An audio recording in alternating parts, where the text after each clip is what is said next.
ఈ రోజు ట్రేడ్ ఎలా చేయబోతున్నానో చెప్తానండి. ముందుగా ప్రీవియస్ డే అనేది ఏమైందో తెలుసుకుందాం. ప్రీవియస్ డే అనేది స్లైడ్ గ్యాప్ అప్ అనేది ఓపెన్ అయిందండి. ఓపెన్ అయ్యి కంటిన్యూస్గా కిందకి అనేది వచ్చింది. ఇక్కడ ఇంట్రాడేలో సెల్లర్స్ని ఇన్వైట్ అనేది చేసిందండి. చేసి ఇక్కడికి వెళ్ళి ఈ సెల్లర్స్ స్టాప్ లాసెస్ హ్యాండ్ చేయడానికి మార్కెట్ అనేది కంటిన్యూస్గా పైకి అనేది వెళ్ళింది. ఇక్కడ ఎక్కడ రీట్రేస్మెంట్ అనేది కాలేదండి మార్కెట్లో. కాబట్టి ఇక్కడ ఓన్లీ బయ్యర్స్ మాత్రమే ఉన్నారు. అలాగే క్లోజింగ్ టైంలో గిటంగా పాజిటివ్లోనే క్లోజ్ అనేది అయ్యింది. కాబట్టి ఇక్కడ బీటీఎస్ గిటంగా బయింగ్ సైడే తీసుకుపోయి ఉంటారు రీటైల్ ట్రేడర్స్.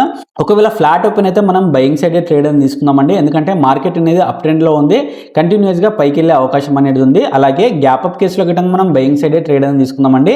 ఎందుకంటే ఇక్కడ ఉన్న బయ్యర్స్ని మనం టార్గెట్ అనేది చేయలేము, వీళ్ళు మంచి ప్రాఫిట్లో ఉంటారు. అలాగే గ్యాప్ డౌన్ కేసులో మనం సెల్లింగ్ సైడే ట్రేడ్ అని తీసుకుందామండి. ఎందుకంటే ఇక్కడ ఎంతో కొంతమంది బయ్యర్స్ అనే వాళ్ళు ఉన్నారు. ఈ బయ్యర్స్ని టార్గెట్ చేయడానికి మార్కెట్ అనేది కిందికి అనేది రావచ్చు.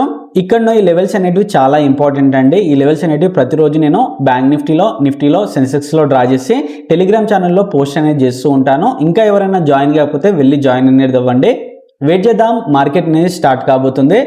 ఇక్కడ చూడండి, మార్కెట్ అనేది ఓపెన్ అయిందండి. ఆల్మోస్ట్ 280 పాయింట్స్ అనేది గ్యాప్ డౌన్ అనేది అయ్యింది. ఇక్కడికి వెళ్ళి మార్కెట్ అనేది కంటిన్యూస్గా కిందకి అనేది రావాలి. ఎందుకంటే ఇక్కడ బయ్యర్స్ స్టాప్ లాసెస్ అనేవి ఉన్నాయి. ఈ బయ్యర్స్ స్టాప్ లాసెస్ హిట్ చేయడానికే మార్కెట్ అనేది కిందకి అనేది వస్తుంది. ఒక చిన్న రీట్రేస్మెంట్ మీద మనం ఎంట్రీ అనేది ప్లాన్ అనేది చేద్దాము. ఇక్కడ చూడండి, నేను డైరెక్షన్ అనేది చేంజ్ అనేది చేశానండి. ఇక్కడ ఓన్లీ సెల్లర్స్ని ఇన్వైట్ అనేది చేస్తుంది. ఈ లెవెల్ కింద సెల్లర్స్ అనే వాళ్ళు వచ్చారు, అలాగే ఈ లెవెల్ కింద సెల్లర్స్ అనే వాళ్ళు వచ్చారు. ఇక్కడ మార్కెట్ మళ్ళీ కన్సల్టేషన్ అనేది చేస్తుంది. కాబట్టి ఇక్కడ ఓన్లీ సెల్లర్స్ మాత్రమే వస్తారు. అలాగే మీరు 5 మినిట్స్ టైం ఫ్రేమ్లో చూస్తే ఇక్కడ లాస్ట్ రీట్రేస్మెంట్ అయింది. ఇక్కడికి వెళ్ళి మార్కెట్ అనేది కంటిన్యూస్గా పైకి అనేది వెళ్ళింది. కాబట్టి ఈ పాయింట్ నుంచి మనము హై వరకు ఫిబ్ అనేది డ్రా అనేది చేద్దాము. ఇక్కడ లో నుంచి హైకి ఫిబ్ వేస్తే మనకు కరెక్ట్ 50 to 60% జోన్ దగ్గరకు వచ్చిందండి మార్కెట్. కాబట్టి ఇక్కడ ఉన్న బయస్ని మనం కన్సిడర్ అనేది చేయలేము, వీళ్ళు 50% లాస్లో ఉంటారు. ఇక్కడికి వెళ్ళి మార్కెట్ అనేది పైకి అనేది వెళ్ళొచ్చు. కాబట్టి నేను ఇంట్రాడేలో బయింగ్ సైడ్ ట్రేడ్ అనేది తీసుకోవడానికి ప్లాన్ అనేది చేస్తున్నాను. అలాగే ఇక్కడ నిఫ్టీ అండ్ బ్యాంక్ నిఫ్టీలో ప్యారలల్ వాచింగ్ సెటప్ అనేది ఒకటి చూసానండి. ఇక్కడ చూడండి, నేను ఇక్కడ ఎంట్రీ అనేది ప్లాన్ అనేది చేస్తున్నానండి. 50 పాయింట్స్ అనేది మన స్టాప్ లాస్ అనేది ఉంటుంది. 140 పాయింట్స్ అనేది మన టార్గెట్ అనేది ఉంటుంది. వెయిట్ చేద్దాం, టార్గెట్ లేదా స్టాప్ లాస్ తీసుకోవడానికి ట్రై చేద్దాం. ఇక్కడ చూడండి, నా టార్గెట్ అనేది హిట్ అయిందండి. ఇక్కడ టార్గెట్ అనేది ఓవర్ అచీవ్ అనేది అయ్యింది. ఇక్కడ ఏం లేదండి, మార్కెట్లో మనం సెల్లింగ్ సైడ్ ట్రేడ్ అని తీసుకుందాం అనుకున్నాము ఈరోజు.